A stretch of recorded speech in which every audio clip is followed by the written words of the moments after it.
पवित्र पवित्र पवित्र परमपवित्र थोर सनातन आमच्या जिवंत देवा, आकाश पृथ्वी आणि सर्व काही उत्पन्न करणाऱ्या आमच्या स्वर्गीय बापा, येशू ख्रिस्ताच्या पवित्र नावात पिते आम्ही तुझ्या चरणात येतो.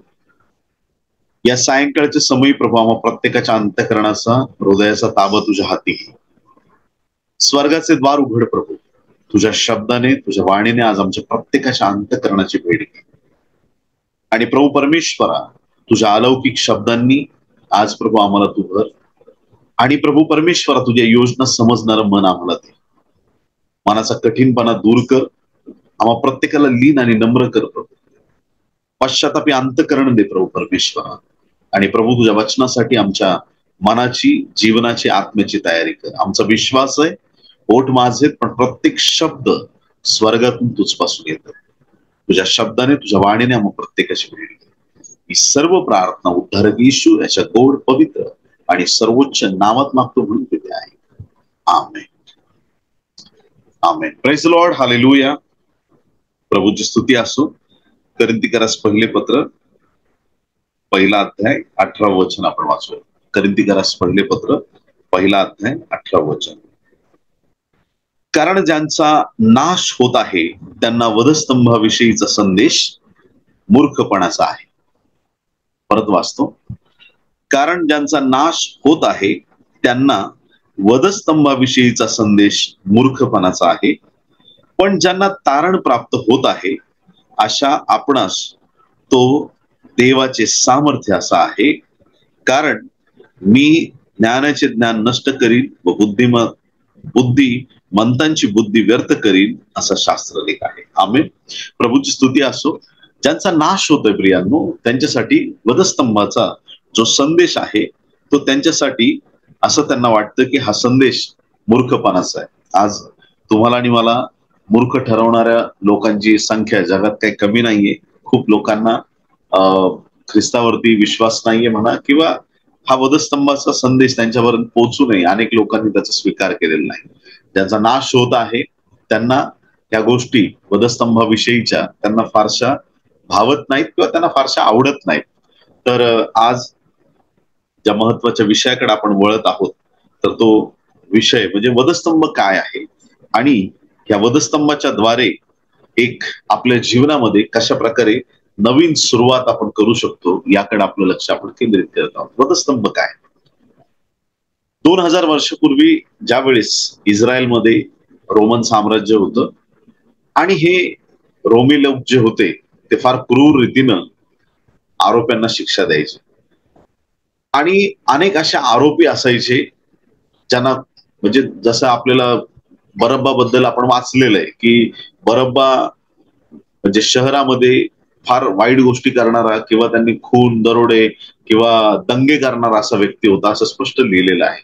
आणि असे चोर, लुटारू, डाकू की ज्यांची शिक्षा फार मोठी असणार आहे अशा प्रकारची शिक्षा म्हणजे वधस्तंभाची शिक्षा होती. भारत सरकारच्या आपल्या नियमानुसार किंवा आपल्या लॉ प्रमाणे, इंडियन लॉ प्रमाणे सगळ्यात मोठी शिक्षा म्हणजे फाशीची शिक्षा आहे. मरेपर्यंत फाशीची शिक्षा. एकदा गळफास दिला की मग ती सगळ्यात मोठी शिक्षा अशी या देशामध्ये आपल्या मानली जाते. परंतु त्या काळामध्ये रोमन साम्राज्यामध्ये अशा प्रकारची वधस्तंभावर खेळण्याची शिक्षा होती.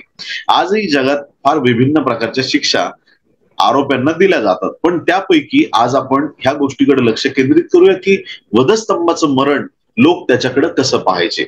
तर ज्या वेळेस एखादा लुटारू असेल तर त्या लुटारू बद्दल नाव फेमस व्हायचं. आपल्या भारतात जसं दाऊद इब्राहिम किंवा अनेक असे नाही का काहीतरी विक्षिप्त लोक जे लोकांना त्रास देऊन किंवा काय करून गुंडगिरीमध्ये काहीतरी त्यांनी वाईट गोष्टी केल्या, अशा लोकांची नावं आपल्याला ठाऊक आहेत. खूप असे गँगस्टर्स हे ते त्यांची नावं. आणि मग आपण बघतो की त्यांचा शेवट काय आहे आणि मग त्याचं पुढं काय झालं, कोणाचं काय झालं, हा गँगस्टर त्याचं पुढं काय झालं, त्या गँगस्टरचं पुढं काय झालं, त्या दरोडेखोराचं पुढं काय झालं, याविषयी आपण नेहमी चर्चा करत असतो. आणि रोमन साम्राज्यामध्ये एखादा दरोडेखोर किंवा एकदम अट्टल गुन्हेगार असेल त्याच्याबद्दल लोक चर्चा करायचे.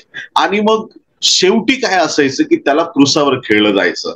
अरे त्या गुन्हेगाराचं काय झालं, काय नाही त्याचं, त्याला शेवटी दिलं ना, आपल्या रोमन साम्राज्याने काय केलं, त्याला शेवटची शिक्षा दिली, त्याला क्रुसावर मारलं, मेला का क्रुसावरती. म्हणजे चोर लुटारूंची जी स्टोरी होती ती क्रुसावरती संपायची. लक्ष देऊन ऐका, चोर लुटारू आणि जे डाकू होते, जे वाईट लोक होते, त्यांची स्टोरी क्रुसावर संपायची. पण 2000 वर्षापूर्वी एक स्टोरी, प्रेमाची स्टोरी त्या वधस्तंभावरून सुरू झाली आहे. हालेलुया. ख्रिस्ताची स्टोरी क्रुसापर्यंत संपत नाही. फक्त वधस्तंभापर्यंत ख्रिस्त गेला आणि मारला गेला, आणि कुठं येशू ख्रिस्त, काय नाही, संपलं. खूप मिराकल केले, हे केलं, ते केलं, खूप लोकांना मरणातून उठवलं, त्यांनी चिन्ह चमत्कार केले, काय काय केलं, आणि शेवटी कुठं स्टोरी संपली, वधस्तंभावर? असं मुळीच नाही. त्याला 3 दिवस कबरीत गाठण्यात आलं, पण तिसऱ्या दिवशी भल्या पहाटे येशू ख्रिस्त मरणातून विजयी झाला. त्याची स्टोरी संपत नाही. वधस्तंभ आमच्या आशीर्वादांची सुरुवात आहे. येशूचा वधस्तंभ आमच्यासाठी भूषणाचं स्थान आहे. आज आम्हाला अनेक गोष्टीविषयी सन्मान, अभिमान असू शकतो, असायलाच पाहिजे. खूप गोष्टी आमच्या जीवनात चांगल्या घडतात, हो मला अभिमान आहे, मी प्रभूचं वचन सांगतो, हो मला अभिमान आहे, मी आराधना करतो. या सगळ्या गोष्टींपेक्षा या जगात जे तुम्ही कमवता किंवा प्राप्त करता, या सगळ्यात जास्त आम्हाला एका गोष्टीचा अभिमान असला पाहिजे. गलतीकरस पत्र 6वा अध्याय आणि 14वं वचन मी आपल्यासाठी वाचत आहे. गलेशियन्स चॅप्टर 6 वर्स 14. गलती 6 आणि 14. आपला प्रभू येशू ख्रिस्त ह्याच्या, कोणाच्या? आपला प्रभू येशू ख्रिस्त ह्याच्या वधस्तंभाच्या अभिमानाशिवाय कशाचाही अभिमान बाळगणे माझ्या हातून न. त्याच्याद्वारे जग मला वधस्तंभावर खेळलेले आहे व मी जगाला वधस्तंभावर खेळलेला आहे. आता या ठिकाणी हे वधस्तंभ आणि मध्येच जग आलंय. त्याच्यामध्ये वधस्तंभाचा अभिमान असायला पाहिजे, कारण आताच मी सांगितलं की आमच्या आशीर्वादाची सुरुवात क्रुसावर झाली. मग आम्हाला सगळीकडे म्हणजे आम्हाला अभिमान पाहिजे की त्या वधस्तंभाच्या द्वारे येशू ख्रिस्ताने वधस्तंभावर आम्हाला फार मोठी सुटका दिली. आम्हाला अभिमान पाहिजे ख्रिस्ताच्या बलिदानाचा, त्याच्या वधस्तंभाचा. पण आता इथं संत पौल या वचनात सांगतो की त्या वधस्तंभाच्या द्वारे माझ्या जीवनात एक विशेष काम घडलंय, की जगासाठी मी क्रुसावर खेळलोय आणि माझ्यासाठी जग क्रुसावर खेळलं. आता याचा अर्थ काय? खेळणे म्हणजे काय? वधस्तंभावरती खेळणे म्हणजे त्या ठिकाणी क्रुसाला जखडलं जाणं. येशूच्या हातापायात खेळ ठोकले गेले, म्हणजे तो एकदम त्या क्रुसाला बाउंड झाला होता, बांधला गेला होता, त्या क्रुसावरती तो खेळलेला होता. आता माझ्यासाठी जग क्रुसावर खेळले म्हणजे काय? की आता त्या जगाची आणि माझी भेट होऊ शकत नाही. जगासाठी मी क्रुसावरती खेळलोय म्हणजे काय? जग मला बोलवेल, पण मला त्या क्रुसापासून निघता येणार नाही. तुम्हाला कळतंय देवाच्या प्रिय लोकांनो, जेव्हा जग मला साथ घालील की ये जगी गोष्टी कर, त्यावेळेस ते माझ्याकडे पाहिलं आणि म्हणेल की आता पौल जिवंत नाही, तो ख्रिस्ताबरोबर वधस्तंभावरती खेळलेला आहे. ज्या वेळेस मी जगिक गोष्टीत जाण्याचा प्रयत्न करील, त्यावेळेस माझ्यासाठी जग वधस्तंभावर खेळलंय म्हणजे जगाचा आणि माझा आता संबंध राहिला नाही, माझा ख्रिस्ताबरोबर संबंध जोडलेला आहे. देवाच्या प्रिय लोकांनो, हा वधस्तंभ आम्हाला नवीन जीवन देणार आहे. किती लोक आमेन म्हणणार त्या गोष्टीला? हालेलुया, प्रभूची स्तुती असो. तर हा वधस्तंभ आम्हाला नवीन जीवन देणार आहे. आता देवाच्या प्रिय लोकांनो, आम्ही या वधस्तंभावर विश्वास ठेवतो. मग वधस्तंभावरती काय सुरू झालं? तिथं मरण संपलं, जीवनाची सुरुवात झाली. आमचे आजार संपले, आरोग्याची सुरुवात झाली. शाप संपले, आशीर्वादाची सुरुवात झाली. ज्या गोष्टी आम्हाला नको होत्या, ज्या गोष्टींमुळे आम्ही देवापासून दूर गेलो होतो, त्या गोष्टी वधस्तंभावरती 100% संपल्या आणि आमच्या आशीर्वादाची सुरुवात झाली आहे. आता आम्ही धाडसाने म्हणू शकतो, मी शापित नाही, येशूने मला आशीर्वादित केलं आहे. आता मी आजारी नाही, येशूने मला बरं केलं आहे. मी आता पापी नाही, येशूने मला त्याच्या रक्ताने धुवून शुद्ध केलं आहे. आणि म्हणून आपल्याला वधस्तंभाचा अभिमान असला पाहिजे. देवाच्या प्रिय लोकांनो, खूप लोक कबरेत जातात पण परत रिटर्न येत नाहीत. हालेलुया. परत रिटर्न आले तर परत कबरेत जातात, आहे की नाही? लाजर परत आला आणि परत त्याला एक ना एक दिवस जावं लागेल. पण एक असा आमचा येशू ख्रिस्त मरणातून उठला, तो परत कधी कबरेत जात नाही. त्याला मरणावरती विजय प्राप्त झाला. त्या वधस्तंभाच्या सामर्थ्याद्वारे आमच्या जीवनात मोठ्या आणि अद्भुत गोष्टी घडतात. जुना द्राक्षरस संपला प्रियांनो, वधस्तंभावरती नवा द्राक्षरस आम्हाला मिळाला. ख्रिस्ताचं रक्त आम्हाला मिळालं, त्या रक्ताने आम्हाला धुवून शुद्ध करण्यात आलं. आता ज्या वेळेस आम्ही ख्रिस्ताकडे येतो, वधस्तंभाचा संदेश ऐकतो, म्हणजे काय, आम्ही येशू बरोबर क्रुसावरती टांगले जातो आणि त्यावेळेस आमच्यातला जुना स्वभाव मरतो. वधस्तंभ आमच्यासाठी एक नवीन गोष्टीची सुरुवात आहे. बरं, आता आपल्याला खरंच नवीन होण्याची गरज आहे का? वर्ष बदलतात, नवीन येतात. 1 तारखेला नवीन वर्षाचा छान संदेश आपण कुठेतरी ऐकतो, कुठल्या तरी सेवकाकडून.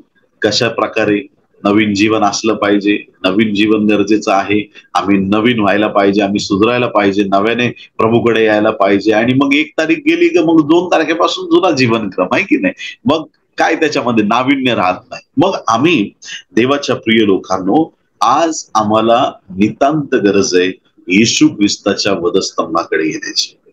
आम्हाला रिस्टोर होण्याची गरज आहे. सध्याचा जो काळ आहे, जगात अनेक घडामोडी घडत आहेत आणि आज अगदी थोडक्यात आपण देवाचं वचन ऐकणार आहोत, पण महत्वाच्या गोष्टी आज आपण ऐकणार आहोत. तर सगळ्यात सुरुवातीला प्रारंभी नीतिसूत्रे याचा 14वा अध्याय आणि त्यातील 34वा वचन आपण पाहत आहोत. नीतिसूत्रे 14:34. सुरुवातीला आपण हा शास्त्र भाग वाचलाय, पण आता एक 34वा वचन आपण त्यातलं पाहूया. नीतिमत्ता राष्ट्राची उन्नती करते. नीतिमत्ता राष्ट्राची, म्हणजे नीतिमत्ता, नीतिमत्व, धार्मिकता हे शब्द आपल्याला कळाले पाहिजे. चांगल्या गोष्टी आपण केल्या, देशाची उन्नती होईल. आता कसं काय देशाची उन्नती होईल? जर प्रत्येक व्यक्ती चांगला राहिला, प्रत्येक व्यक्ती, मग देशाची उन्नती होणार नाही का? सगळेच जर चांगले राहिले, कोणी भांडलंच नाही एकमेकांशी, कोणी कोणाला लुबाडलंच नाही, कोणी लाचलुचपत घेतलीच नाही, एकमेकांवर अख्ख्या जगातील सगळ्या लोकांनी जर एकमेकांवर प्रेम केलं आणि खऱ्याने सगळेच वागले, सगळेच वागले, अख्ख्या देशाची उन्नती होईल. हेच तर इथं सांगितलं. नीतिमत्ता राष्ट्राची उन्नती करते, पापाने प्रजेची अप्रतिष्ठा होते. पापाने प्रजेची अप्रतिष्ठा होते. देवाच्या प्रिय लोकांनो, या दिवसात काही दृष्टांताच्या द्वारे देव बापाने माझी भेट घेतली आणि त्यातल्या काही गोष्टी मी नक्की आपल्याला सांगणार आहे. आणि देवाच्या प्रिय लोकांनो, या दिवसात ज्यावेळेस मी प्रार्थनेत असताना काही गोष्टी देवबापाने मला प्रकट केल्या आणि मी पाहिलं की एक असं ठिकाण आहे जिथं लोक फार किंचाळत आहेत आणि त्या ठिकाणी सगळा असा नरकाचा अग्नी मी त्या दृष्टांतात पाहिला आणि तिथून लोक विचारतायत की आम्हाला अजून एक संधी द्या, पण त्यांना संधी मिळत नाही. नरकाच्या अग्नीत जळणारे लोक आणि ते एवढे मोठमोठ्याने किंचाळतायत, आम्हाला आणखीन एक संधी मिळू द्या, आम्हाला एक आणखीन संधी द्या. फक्त एकच ओरडतात ते, give us one more chance, आम्हाला अजून एक संधी द्या. आम्हाला ते सहज बोलत नाहीत, एकदम आक्रोश करून बोलत राहतात. ते कधी थांबत नाहीत. जसं स्वर्गात तुम्ही हालेलुया हालेलुया हालेलुया देवाचा गौरव आनंदाने करता, तो जो आनंद आहे त्याच्या एक्झॅक्टली अपोजिट हे दृष्टांतात मी पाहिलं. आणि लोक म्हणतायत आणि ते म्हणतात की आम्हाला अजून एक संधी द्या, अजून एक संधी द्या, पण त्यांना संधी मिळत नाही. बरं, आता त्यांना संधी मिळत नाही तर देवाच्या प्रिय लोकांनो, आज या गोष्टीचा आम्हाला विचार करायला देवाचा आत्मा सांगत आहे. जर या लोकांना संधी मिळत नाहीये, जर या लोकांना कुठल्याही प्रकारे परत त्यांना जीवनात पाठवण्यात येत नाही किंवा परत त्यांना कुठल्याही प्रकारे परत जगात जा आणि काहीतरी चांगलं करा असं त्यांना संधी मिळत नाही, नाही का? त्या श्रीमंत मनुष्यासारखं विनंती करतो, बापा अब्रामा लाजराला पाठव, एक थेंब फक्त पाणी पाहिजे. काय त्याची प्रार्थना? वन ड्रॉप ऑफ वॉटर, एक थेंब पाणी. आता आपल्या घरी पाहुणे आल्यावर आपण किती पाणी देतो त्यांना? ग्लास भर तरी देतोच. काही लोक एवढा ग्लास भरतात की अंगावर सांडेल असं देतात, आहे की नाही? आपल्याला पाहुणे घरी आल्यावर एक वेगळा आनंद वाटतो, चहा पाणी देतो, आहे ना, एखाद्याचा सन्मान करतो. नरकाच्या अग्नीत जळणाऱ्या श्रीमंत माणूस प्रार्थना करतोय, विनंती करतोय, तिथं पण त्याची प्रार्थना संपलेली नाहीये, तिथं पण तो विनंती करतोय की मला पाणी पाहिजे, पण किती, एक तरी थेंब मिळू दे, अशी तो अपेक्षा करतोय. पण त्याला माहित आहे एक पण थेंब त्याला मिळू शकत नाही. तर असं एक ठिकाण आहे प्रियांनो, जिथं कितीही माणसाने विनंत्या केल्या ऐकल्या जाणार नाही. पण प्रभूला आज धन्यवाद द्या की आज आम्ही अशा ठिकाणी आता सध्या आहोत जिथं तुम्ही प्रार्थना कराल आणि देव तुमच्या प्रार्थनेचं उत्तर देईल. कळालं सगळ्यांना? एक असं ठिकाण असणार आहे जिथं माणसाने कितीही प्रार्थना केली त्या प्रार्थनेचं उत्तर मिळणार नाही आणि ती जागा आहे नरक. आज तुम्ही भूतलावर आहात, तुम्ही जे मागाल ते तुम्हाला मिळेल, जी प्रार्थना कराल ते तुम्हाला प्राप्त होईल. बर, आता सगळं देव द्यायला तयार आहे, आम्हाला आशीर्वादित करायला तयार आहे आणि मग आम्ही त्या नरकाच्या अग्नीमध्ये न जाता देवपित्याकडे आम्ही धाव घेतली पाहिजे. तर आज आम्हाला प्रार्थनेची संधी आहे, आज आम्हाला पश्चातापाची संधी आहे, आज आम्हाला देवाच्या जवळ जाण्याची संधी आहे. आजचा संदेश हा फार महत्वाचा आहे प्रियांनो, कारण की काही गोष्टी परमेश्वराच्या आत्म्याने प्रेरित केलेल्या आहेत आणि म्हणून त्याच्यानुसार आज ज्या ज्या कानांपर्यंत वचन जातंय, आज आम्ही फार अंतकरणापासून प्रभू समोर लीन आणि नम्र होणं गरजेचं आहे. पश्चातापी अंतकरणाने प्रभूच्या चरणाशी येणं गरजेचं आहे. आम्ही पूर्णपणे प्रभूवरती आम्ही आमचं लक्ष केंद्रित केलं पाहिजे आणि आज आम्ही पश्चाताप केला पाहिजे. देवाच्या प्रिय लोकांनो, या ठिकाणी एक गोष्ट मला आपल्याला आवर्जून सांगायची. देवाच्या आत्म्याने मला प्रकट केलं की आपल्या या भारत देशामध्ये लोक खऱ्या देवाला विसरले. मी परत बोलेन, परमेश्वराचा आवाज मी ऐकला आणि परमेश्वराने सांगितलं की भारत देशामध्ये अनेक लोक खऱ्या देवाला विसरलेत आणि नको त्या गोष्टींच्या मागे लागलेत. यामुळे लक्षात ठेवा, 2024 मध्ये भारत देशावर फार मोठा तडाखा पडणार आहे. भारताचा नकाशा मी पाहिला आणि एक रॉड असा, त्याच्यावर फार सुंदर डिझाईन आहे, पण तो रॉड फार भयंकर आहे आणि तो लोखंडी रॉड, लोहदंड त्या भारताच्या नकाशावर ठेवलेला मी पाहिला. लक्षात ठेवा की ज्या दिवशी मोठ्या संख्येने लोक मरताना तुम्ही पाहाल, त्या दिवशी आजच्या दिवसाची आठवण करा आणि हा देवाचा फटका फार लवकरच देशावरती येत आहे. तर मला सांगायचं हे आहे की जसं परमेश्वराने त्या निनवेच्या लोकांचा पश्चाताप पाहिला आणि तो पश्चाताप बघून परमेश्वराने जशी त्यांच्यावर दया केली, तर ज्या दिवशी हा मोठा आपत्तीचा दिवस येणार आहे देशावरती, त्या दिवशी तुमचा माझा नंबर त्याच्यात लागू नये यासाठी आजपासून प्रार्थनेमध्ये राहा. प्रभूचं येणं समीप आहे प्रियांनो. कुठंतरी अशा भूकंपासारख्या फार मोठ्या घटना आपल्या देशामध्ये ऐकायला मिळणार आहे, जीवितहानी होणार आहे. फार भयंकर गोष्टी या दिवसात तुम्हाला न्यूजपेपर, हेडलाईन आणि रात्रंदिवस तुम्हाला त्याच बातम्या ऐकाव्या लागतील आणि फार भयंकर समय आलेला आहे. लोक खऱ्या देवाला विसरलेत आणि त्याच्यामुळे अनेक संकट, अनेक अडीअडचणी येत आहेत. भारत देशावर, जगभरावरती फार मोठे संकट येणार आहेत आणि हे दिवस आहेत ना, मला देवाने जसं मी आधी पण सांगितलं, 2023, 2024 आणि 2025 या 3 वर्षांबद्दल मला कंबाईन प्रॉफेसी देवाने दाखवली.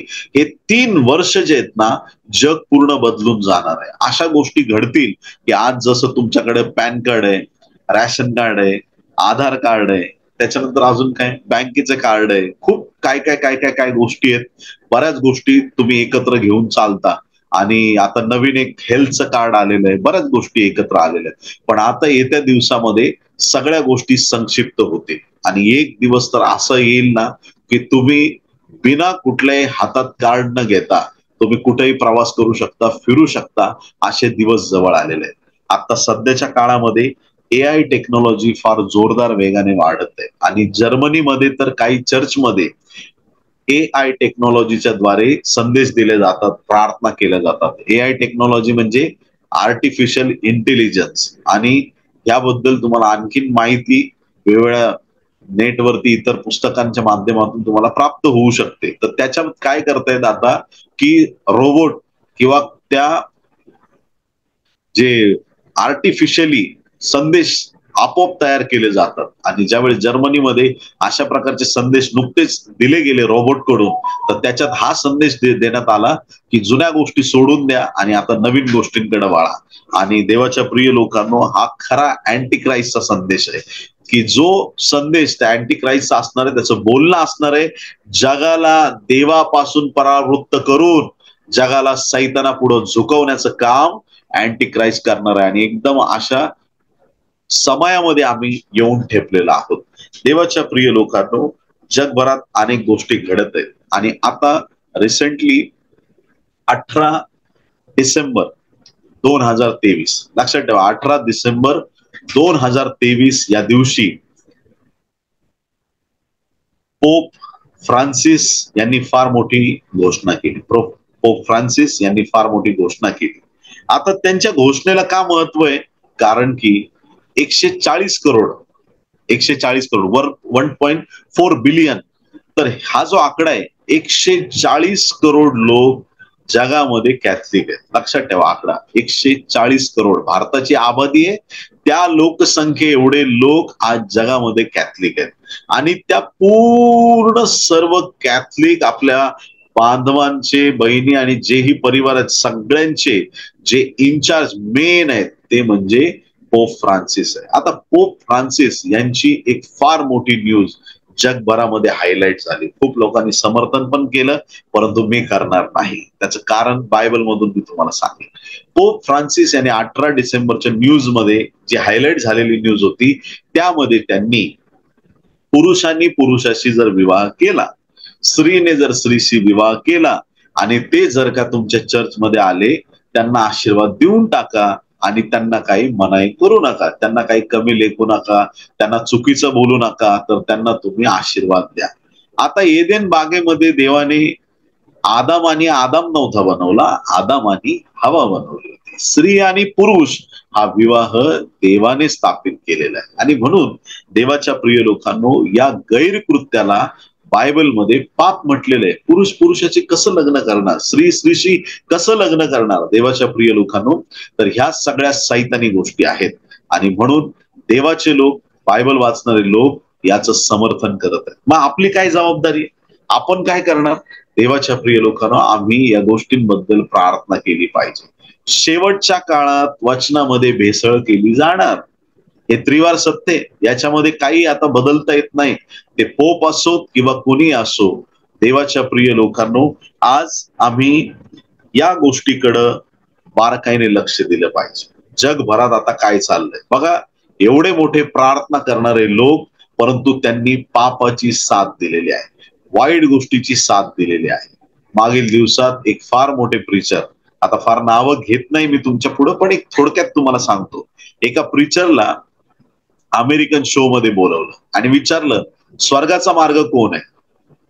तर त्याने म्हटलं येशू ख्रिस्त. त्या अँकरने विचारलं फक्त येशू ख्रिस्तच आहे का? ते म्हटले नाही, बरेच मार्ग आहेत स्वर्गात जाण्याचे, त्याच्यापैकी एक मार्ग येशू ख्रिस्त आहे. आणि असं जर एवढे मोठे तुम्ही वक्ते, जगाने तुमच्यावरती भिस्त ठेवली, तुमचे संदेश दुनिया ऐकते, जर अशा तुम्ही लबाड्या करण्याचे खोटे संदेश द्याल, बायबलची वचनं वगळून स्वतःला फक्त स्वतःची इमेज तयार करण्यासाठी काहीतरी बकवास कराल, तर ती बकवास मंडळी कधीच खपवून घेणार नाही.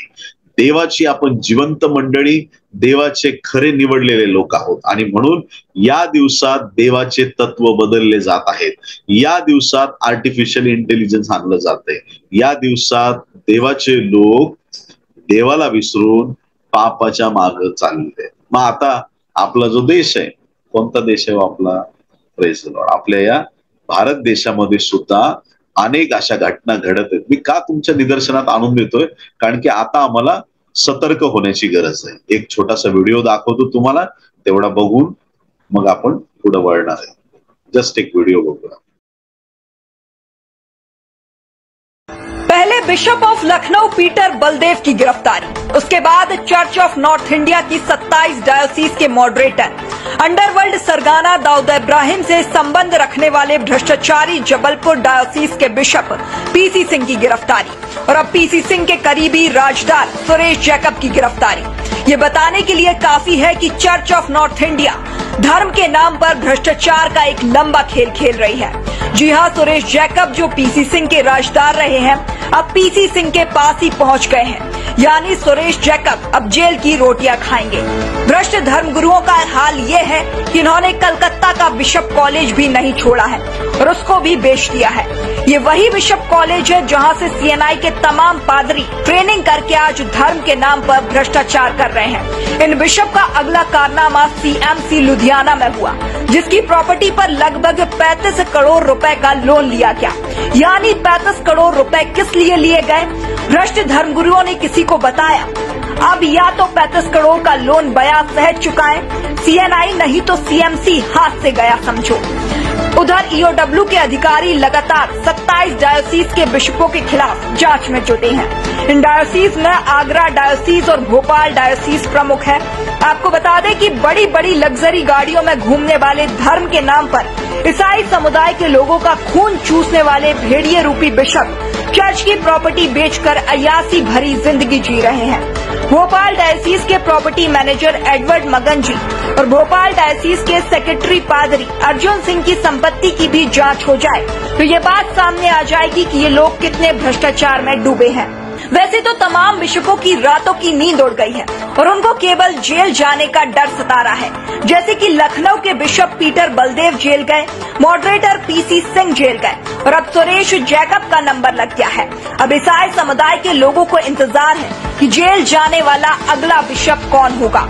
फिलहाल तो पीसी सिंह के गुनाहों से रोजाना कुछ न कुछ पर्दा हट रहा है और ईसाई समुदाय के लोगों को पता चल रहा है कि पादरी और बिशप तो धर्म के नाम पर भ्रष्टाचार का बड़ा धंधा चला रहे हैं।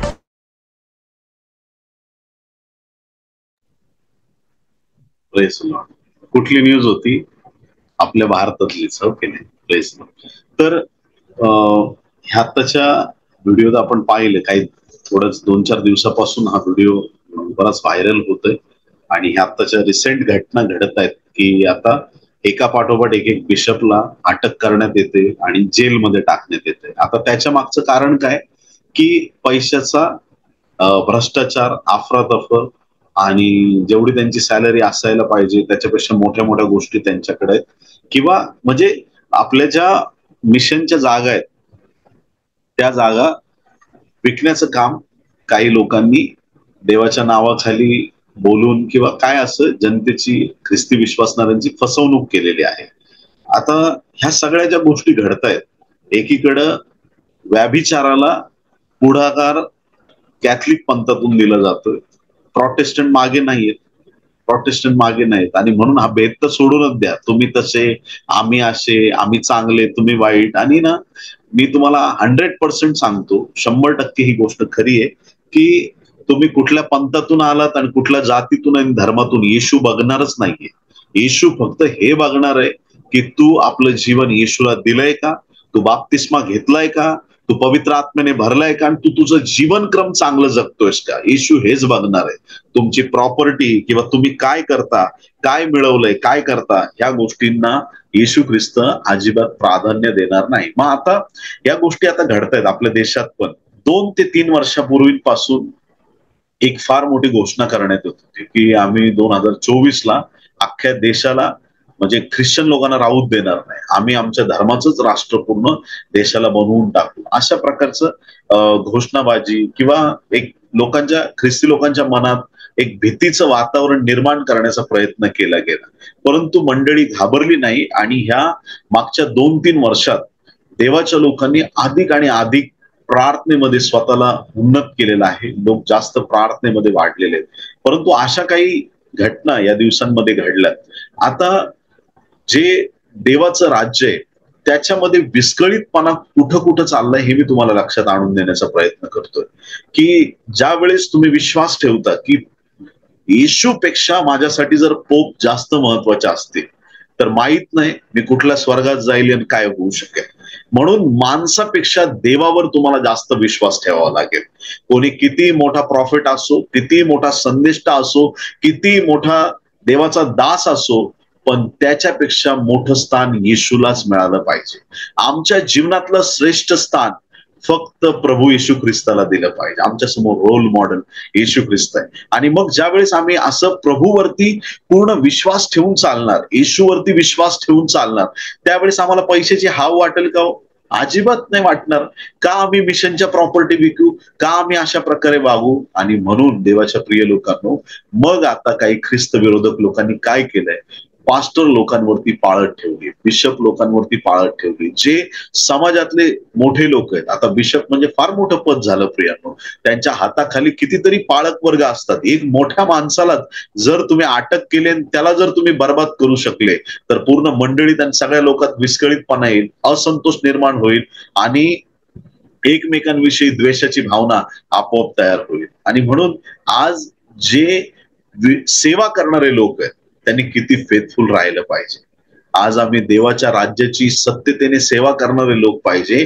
आम्ही पैशाची अफरातफर करता कामा नये, आम्ही व्याभिचारात पडता कामा नये, आम्ही गर्व करता कामा नये, आम्ही कुठलाही वाईट गोष्टीमध्ये पडता कामा नये. ही आमची जबाबदारी आहे. पण जे जे या गोष्टीत पडलेत, देवाचा दास या नात्याने प्रॉफिटिक वर्ड डिक्लेअर करतो. ऐका देवाच्या प्रिय लोकांनो, 2024 सालामध्ये खूप लफंगे लोक एक्सपोज होणार आहेत.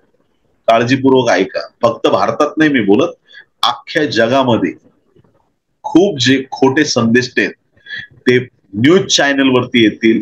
त्यांचं जीवन लोकांच्या समोर येईल, पकडले जाणार ते. ज्यांनी ज्यांनी देवाच्या जमिनी विकल्यात, पैसा लाटलाय, ज्यांनी देवाच्या नावावरती चुकीचे कामं केलेत, देवाचं नाव घेऊन ज्यांनी ज्यांनी लोकांना खोटे संदेश दिलेत, ते सगळे लोक, लबाड लोक ह्या वर्षी 2024 मध्ये एक्सपोज होणार आहेत.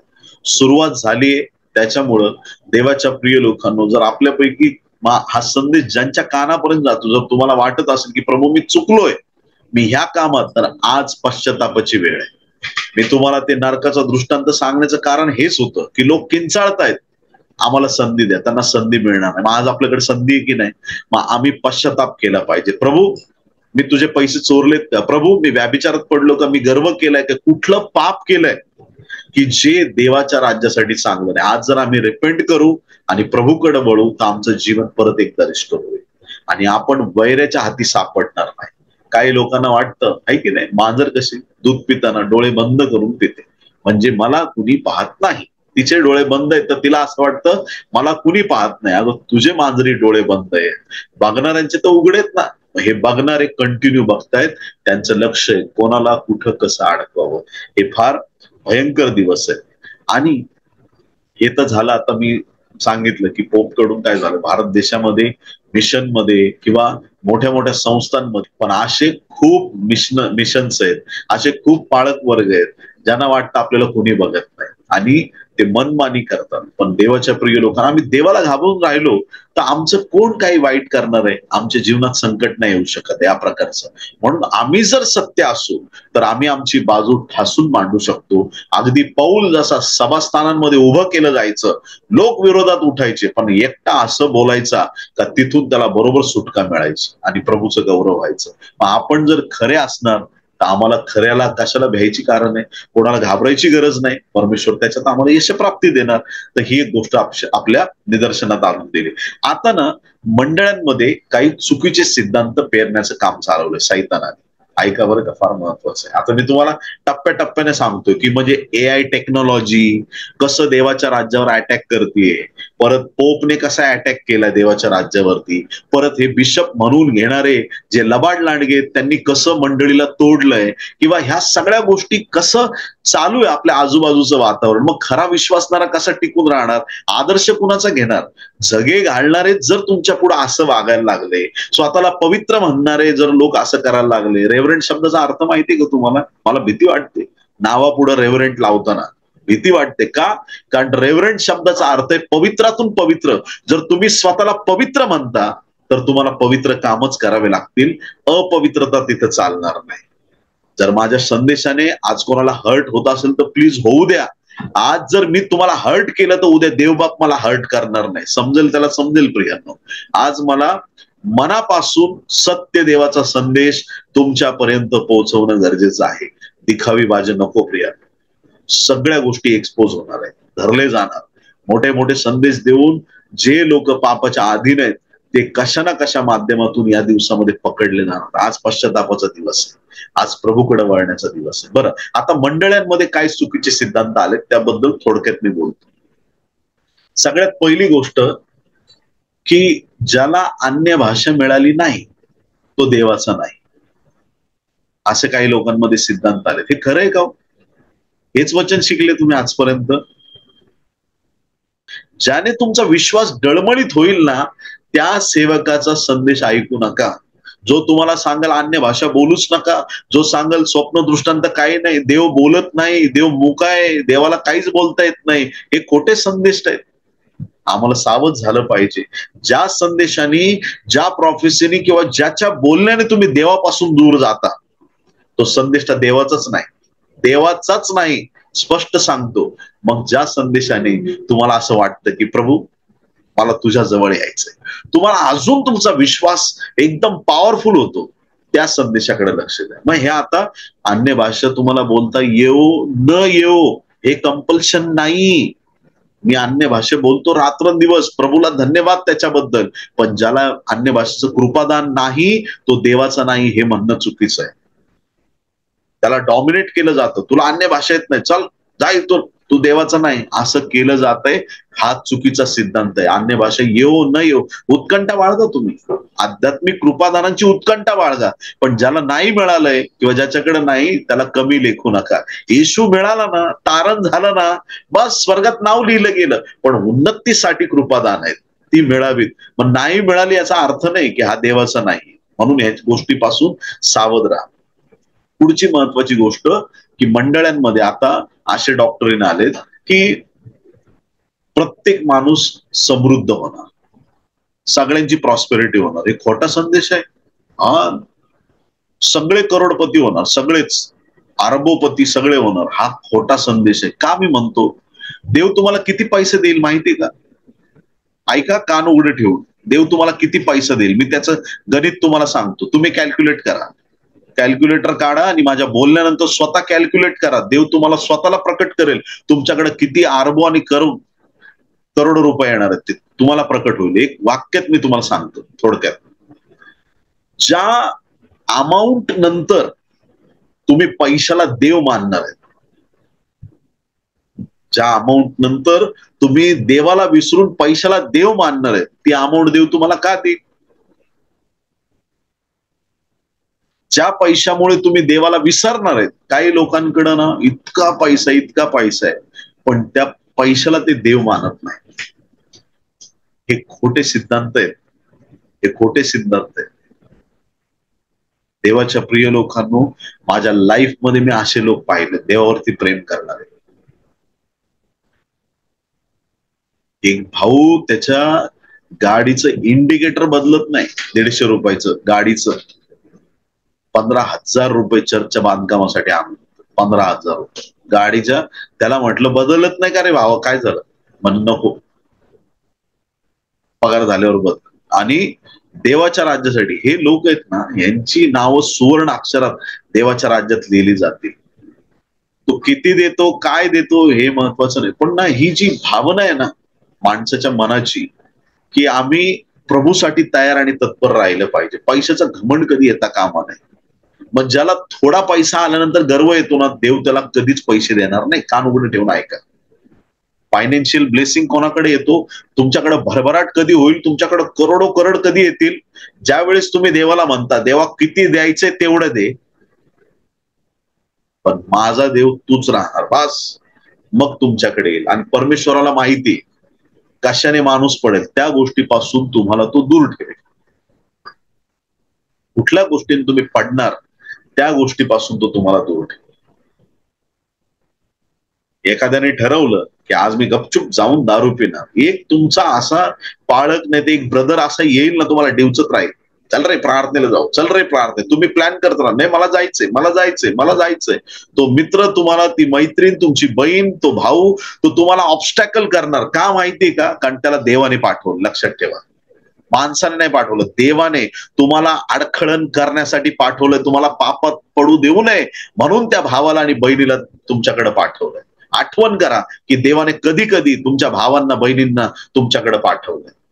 आज आम्ही प्रॉस्पेरिटीकडे फोकस नाही करायचा. देवा माझी गरज आहे दे, देवा माझी गरज आहे दे, परमेश्वर देत जाईल.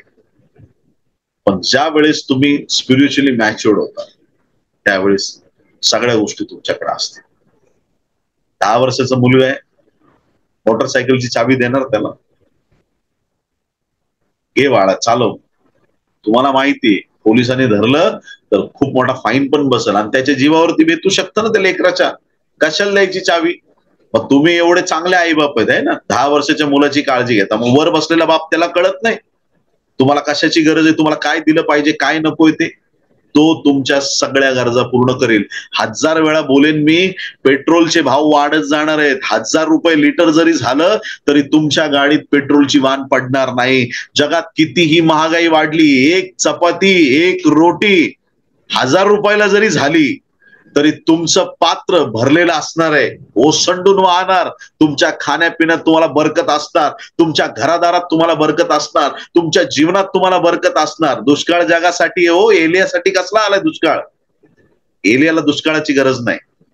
एलियाला भ्यायचं कारण नाही, घाबरायची गरज नाही. एलियासाठी कावळे देवाने पाठवलेत. प्रभूला धन्यवाद. मग ह्या दिवसात करणार नाही का देव? आमचा देव असा आहे का तेव्हा पॉवरफुल नंतर कमी पॉवरफुल, इकडं जागृत आणि तिकडं झोपलेलं? हे थोडी आमच्यात काही. जिथं तू उभा राहशील तिथं आशीर्वादाची सुरुवात होईल. त्या देवाची आम्ही सेवा करतो. मग ह्या सगळ्या गोष्टीतून बाहेर या. हे खोटे शिक्षण आहेत प्रिया. तिसरी महत्वाची गोष्ट सांगतो, आजाराबद्दल.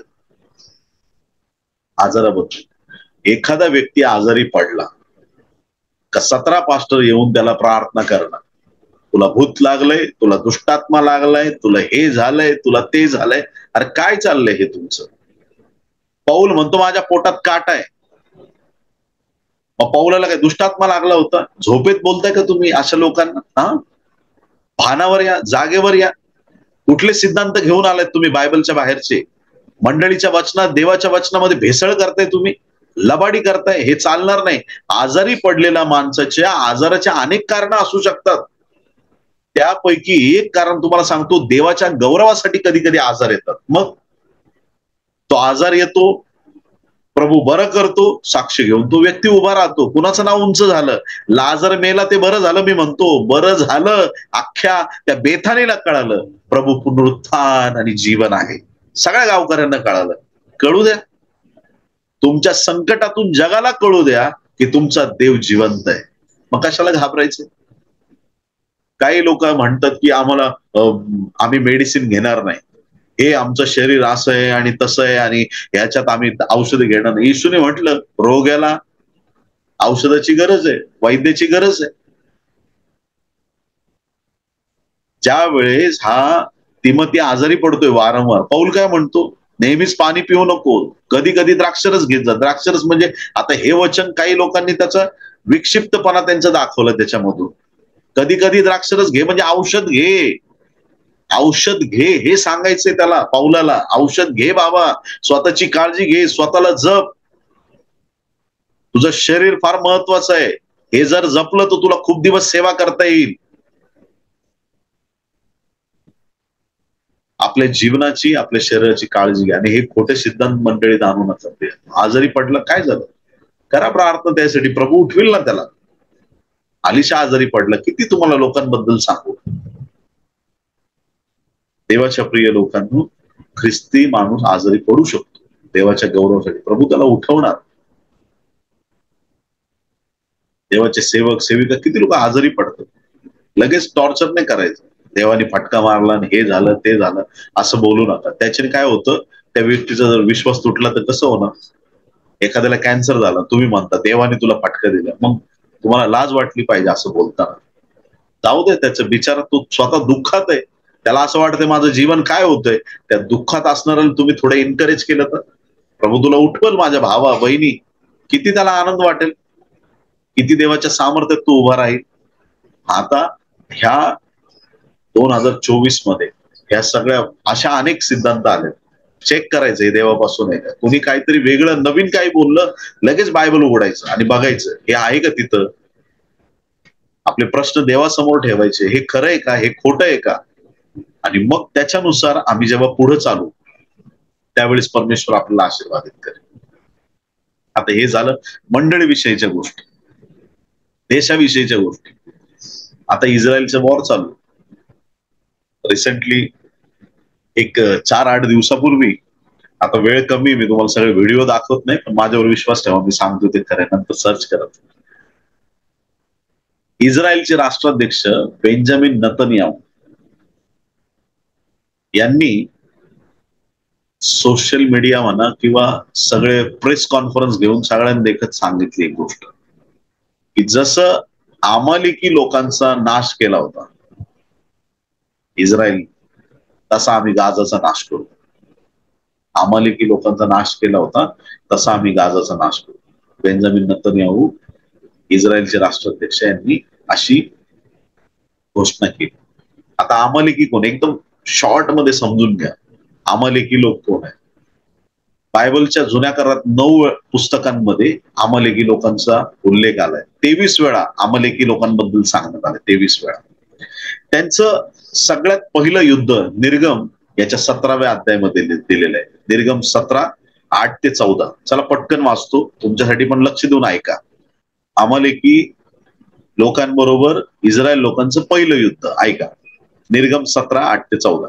मग अमालेक येऊन रफिदीम येथे इस्रायल लोकांशी लढू लागला. तेव्हा मोशेने यहोशवाला सांगितले, आपल्यातले काही पुरुष निवडून काढ आणि जाऊन अमालेकाशी युद्ध कर. उद्या मी देवाची काठी हाती घेऊन टेकडीच्या माथ्यावर उभा राहील. मोशेच्या सांगण्याप्रमाणे यहोशवाने केले व तो अमालेकाशी लढू लागला. मोशे, अहरोन आणि हूर हे टेकडीच्या माथ्यावर चढून गेले. त्यावेळी असे झाले की मोशे आपले हात वर करी तेव्हा इस्रायलाची सरशी होई व तो आपले हात खाली करी तेव्हा अमालेकाची सरशी. मोशेचे हात भरून आले तेव्हा त्यांनी एक धोंडा घेऊन मोशेच्या खाली ठेवला व तो त्यावर बसला आणि अहरोन आणि हूर यांनी दोन्ही बाजूंनी त्याचे हात वर उचलून धरले म्हणून सूर्य मावळेपर्यंत त्याचे हात स्थिर राहिले.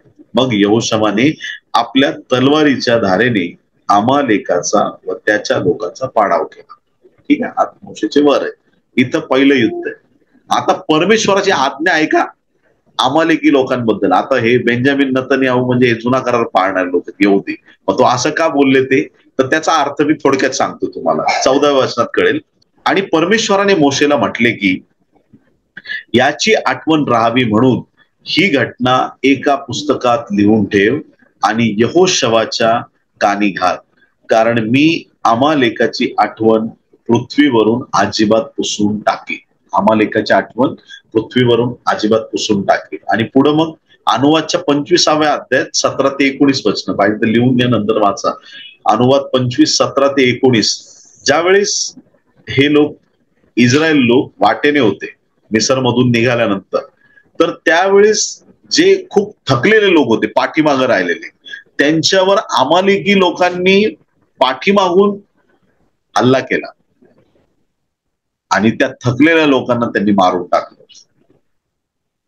थकलेले जे लोक होते ना इस्रायलचे, जे चालले होते आणि जे खूप थकून गेले होते, जे थकून जातात ते क्राऊडच्या मागे राहतात ना. तुम्ही बघितलं असं नाही, पूर्ण ग्रुप चाललेला असतो आहे ना, जाता जाता जातो. जे लोक थकतात जास्त तर त्यांची जरा चालण्याची गती कमी होते आणि ते मागे राहतात. मग ते थकलेल्या लोकांना त्यांना पाणी द्यायला पाहिजे, त्यांना मदत करायला पाहिजे. तर ह्या अमालेकी लोकांनी काय केलं, त्यांना मारून टाकलं होतं. तर त्याची आठवण कर परमेश्वराने सांगितलं. आता त्या वचनातला शेवटचा भाग मी तुमच्यासाठी वाचतो. त्यात सोहोकडल्या सर्व शत्रूंपासून तुझा देव परमेश्वर याने तुला विश्राम दिल्यावर अमालेकाची आठवण पृथ्वी तलावरून बुजवून टाक, विसरू नकोस. आणि मग पहिले इतिहास आहे ना पुस्तक, तिथपर्यंतच फक्त अमालेकी लोकांचा नाव आढळेल तुम्हाला. तिथून पुढं कुठंच नाही. पहिले इतिहासचं पुस्तक संपलं, पुढं तुम्ही बायबलमध्ये शोधा, तुम्हाला अमालेकी लोकांचं नाव आढळणार. पण मी तुम्हाला एक गोष्ट आज सिक्रेट सांगतो, अमालेकी लोकांचा संहार जरी तिथं झाला असला तरी पण आजही अमालेकी स्पिरिट काम करतोय पाठवून वार करण्याचा. आणि तोच स्पिरिट तोच दुष्टात्मा या गाझा मधल्या हमासच्या लोकांमध्ये शिरला होता. इस्रायलवरती अटॅक करण्यासाठी दुष्टात्म्याने प्रेरित होऊन त्या लोकांनी हल्ला केला सुरुवातीला. आणि म्हणून या ठिकाणी जे बेंजामिन नेतन्याहू बोलले की अमालेकी लोकांचा जसा शेवट केला तसा आम्ही गाजाचा शेवट करणार, हा त्याचा अर्थ आहे. तर आता ही जी सगळ्या ज्या घटना चाललेल्या आहेत आता इस्रायलमध्ये, भारतात, जगभरात, या सगळ्या घटनांमधून आम्हाला एक गोष्ट समजून घ्यायची. मग आता हे सगळे युद्ध वाढणार सगळ्या बाजूंनी नाही का, मुस्लिम राष्ट्रांनी इस्रायलला घेरलंय. मग इस्रायल संपलं का, काय होणार आता, गेलं का? तर ऍक्च्युली ना 13व्या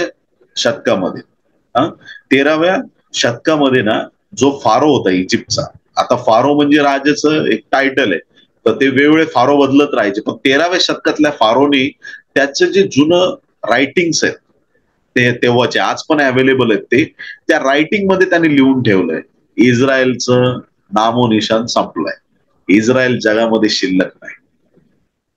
त्या काळात त्याने असं लिहून ठेवलं. पण हे खरं आहे का? फारोचा नामोनिशान मिटलाय, इस्रायल लोक आजही अस्तित्वात. का? हे देवाचे लोक आहेत, हे शेवटपर्यंत तुम्हाला पाहायला मिळते. कारण की बायबलच्या भविष्यवाण्यांमध्ये प्रकटीकरणामध्ये पण इस्रायल विषयी बायबलमध्ये लिहिलेलं आहे. प्रभू स्वतः त्यांचा शेवटी कैवार घेणार आहे आणि शेवटी स्वतः प्रभू त्यांचा उद्धार करणार आहे. त्याच्यासाठी फार मोठी देवाची योजना आहे. शेवटपर्यंत आपल्याला इस्रायल दिसतो. याचा अर्थ राष्ट्र कितीही भडकले आणि काही जरी झालं, वर्ल्ड वॉर 3 जरी झाला तरी इस्रायलचा म्हणजे पूर्ण विमोड होणं शक्य नाही. संकट येणार आहेत, अडचणी येणार आहेत, पण इस्रायल संपू शकत नाही. तर ह्या सगळ्या घडामोडी आहेत. त्याच्यामुळं प्रभूला धन्यवाद की इस्रायल अस्तित्व टिकून धरणार आहे. ह्या वर्षामध्ये परमेश्वर त्यांना बळ शक्ती देणार आहे, परमेश्वर त्यांच्यावर कृपा करणार आहे.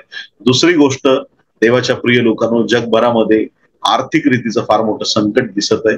जगभरामध्ये फार मोठ्या उलाढाली दिसत आहेत. अनेक देश अजून युद्धामध्ये सहभागी झालेले या दिवसांमध्ये दिसतील. अनेक गोष्टी या दिवसात अशा आपल्याला घडताना दिसतील की ज्यामुळे विश्वासणाऱ्यांवरती अटॅक केले जाणार आहेत आणि जे लबाड आहेत ऑलरेडी ते पकडले जाणार आहेत. लक्षात ठेवा, प्रॉफिटिक वर्ड आहे. 2-4 दिवसात तुम्हाला इथून पुढं तुम्हाला न्यूज ऐकायला मिळतील की ह्याच्याबद्दल असं पकडण्यात आलं, त्याला तसं हे करण्यात आलं. जे खरंच लबाड आहेत त्यांच्यावरती फार मोठा फटका पडणार आहे. म्हणून हा पश्चातापाचा संदेश आहे, हा प्रार्थनेचा संदेश आहे. देवाकडे आम्ही प्रार्थना करायची आणि फार मोठं संकट देशावरती येणार आहे. त्याच्यासाठी आम्ही प्रार्थना आजपासून सुरू करायची की तो सगळा जो डॅमेज आहे तो मिनिमम असावा, तो कमीत कमी असावा. प्रभूने या देशाची काळजी घ्यावी.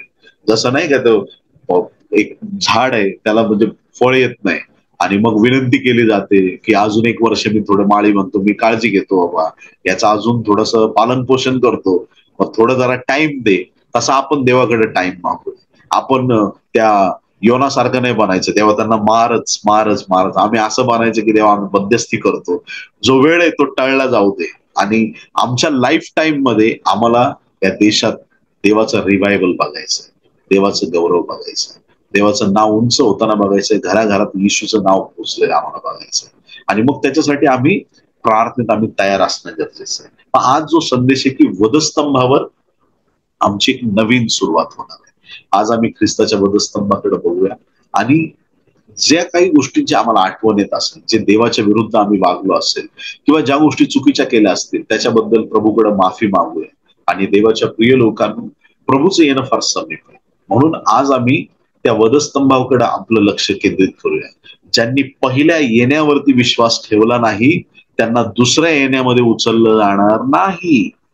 100% या शब्दात मी बदल करणार नाही. तुम्ही म्हटलं की मी ईश्वर विश्वास ठेवत नाही पण मला रॅप्चर पाहिजे, तुला रॅप्चर नाही, तुला रप्चर करण्यात येईल. तुझा विषय संपलाय. त्याला कळेल त्याला कळेल. रप्चर म्हणजे फोडून टाकायचं, संपला विषय.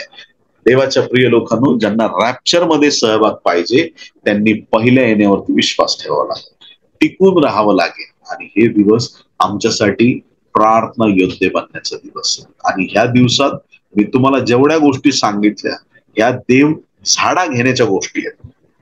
ज्यांनी मिशनच्या प्रॉपर्टी लुटल्या, चोरल्या, काय काय केलं ना, त्यांच्याबद्दल तुम्ही काय काय न्यूज ऐकता आता तुम्हीच इथून पुढे चेक करा आणि तुम्ही बघा परमेश्वर आता काय करतोय ते.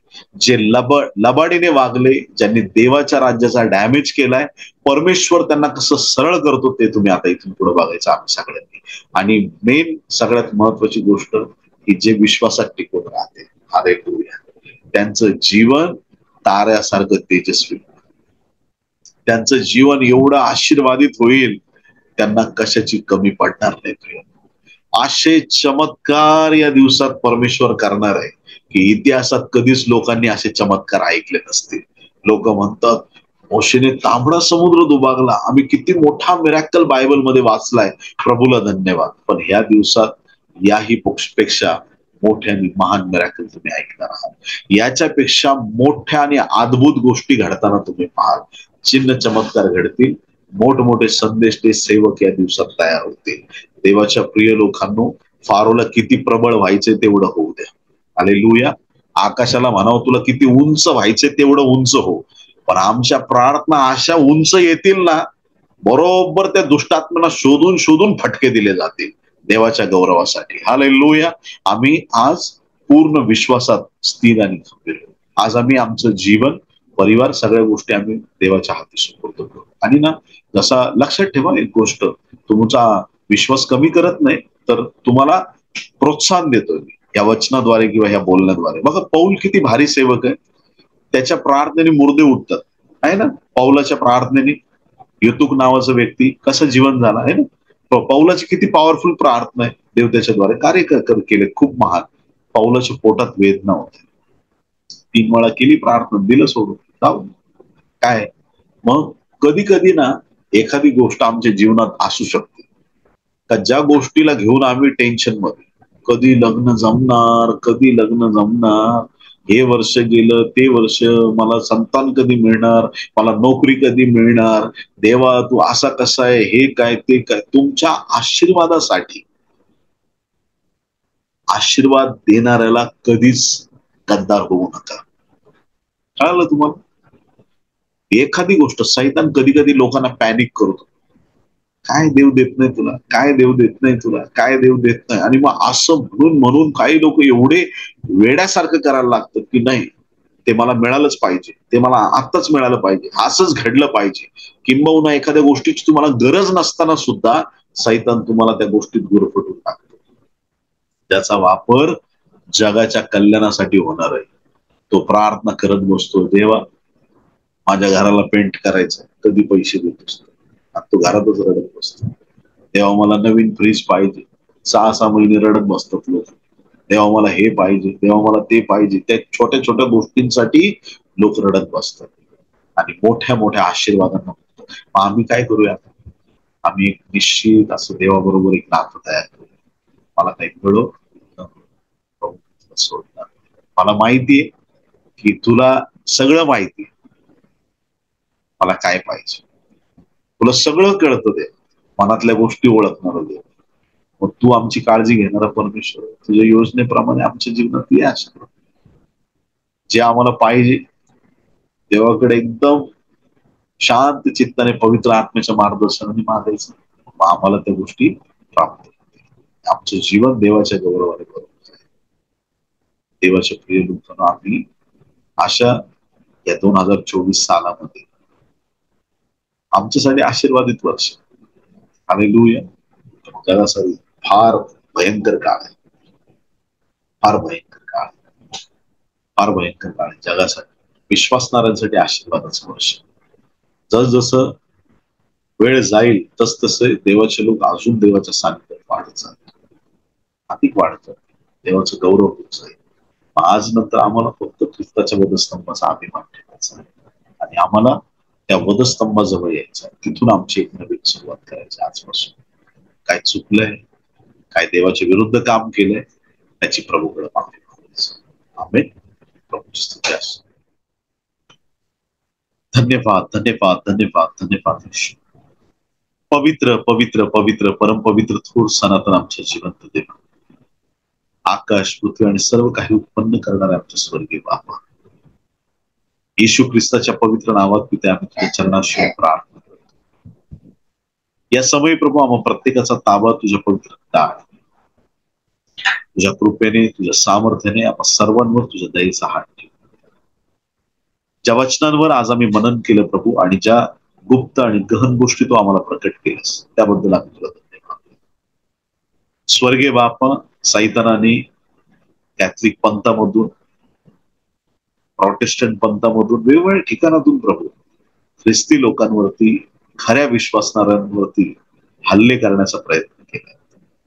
कुठेतरी मंडळीच्या विश्वासाला तडा जाण्याची कामं या दिवसांमध्ये घडत आहेत.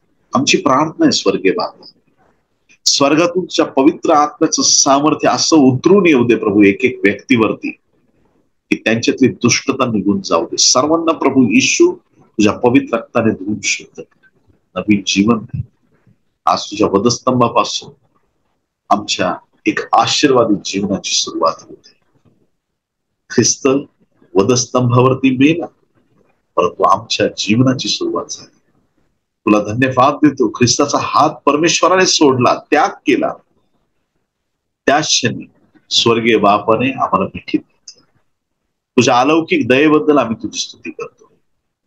आज या वचनाद्वारे प्रत्येकाचं जीवन आशीर्वादित कर आणि हे दिवस तुझ्या गौरवाचे होते. धन्यवाद पित्या, आमची प्रार्थना ऐकलीस. पश्चातापी अंतःकरण प्रत्येकाला दिलं आणि आजपासून त्या सर्व राग, द्वेष, पाप, व्याभिचार, तुला न आवडणाऱ्या गोष्टी येशूच्या नावात निघून जाऊ. विश्वासात आणि सामर्थ्याने